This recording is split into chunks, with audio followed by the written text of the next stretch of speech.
So children, we have learned about the management of non-biodegradable waste. Now we shall learn about the management of biodegradable waste.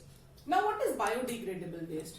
See, the waste products which can be decomposed, which can be degraded easily. Basically the organic matter. Okay? Like the waste which comes out from the kitchen, the leftover food, paper, jute bags, hair, all these things can be degraded easily. And what happens? They actually mixes in the soil and they increases the nutrient value of soil, because their nutrient, they mixes with the soil and then the soil becomes more fertile. So for this, there are basically three ways in which we can actually manage biodegradable waste. What are those three? The first is composting, next is vermicomposting, and the third one is biogas. Now what is composting? Okay, see what happens, the peels of vegetables, I'll show you one image, you will be able to understand better. In composting, what we do, actually we make a pit. Okay, pit is like a gadda. Okay, it's a pit. So we can make a pit. This can be even made in our homes, in the backside of our gardens, in the backyards. Okay, or somewhere outside.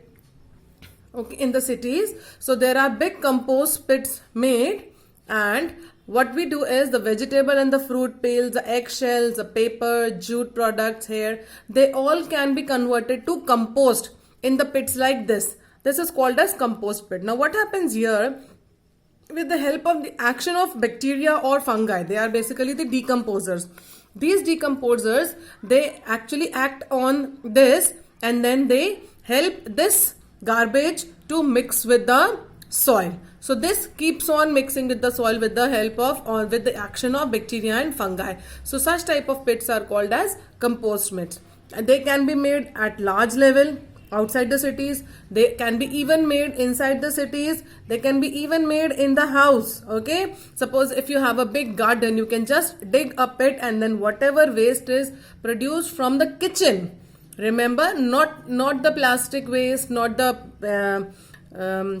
glass, okay, metals, they cannot be decomposed in this compost pit, but the kitchen waste, the peels of fruits and vegetables can be easily decomposed. So this is called as composting, and this is called as compost pit. Okay, now the next is vermicomposting. Now here you can see in this image, you can see some earthworms. Yes, earthworms are called as farmers' best friend because they till the soil. They keep on moving in the soil, and because of that the soil keeps on tilling.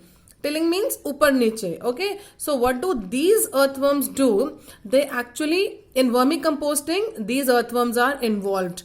Okay, instead of fungi and bacteria, they are involved, and the earthworms are added to the waste, and then they break down the organic matter into soil-like material, and that becomes a very good manure. Because of this compost and vermicompost, the soil becomes very rich in nutrients. Okay, and then it increases its fertility. The soil's fertility increases when this manure, this thing, it's like humus, it's added into soil. This will act as manure. So this will naturally increase the fertility of the soil and would naturally help in the production of plants in a better way.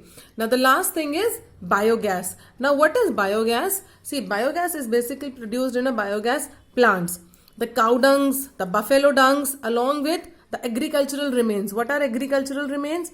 See, suppose the crops are removed, okay, they are harvested. Now the crops are taken, but the other things, the leftover plants are there. So those are basically the agricultural remains. They get decomposed and then they produce biogas. There is a process, there are plants in which they are actually decomposed and then a type of gas is produced. It is called as biogas, and the main constituent of this gas is methane. And methane gas actually acts as a very good fuel. Okay, fuel. It can be burnt, it acts as a fuel. So these are the three ways in which you can manage biodegradable wastes: composting, vermicomposting and biogas. I hope you all have understood these three topics well. I will send you the exercises and notes of this chapter soon. Thank you.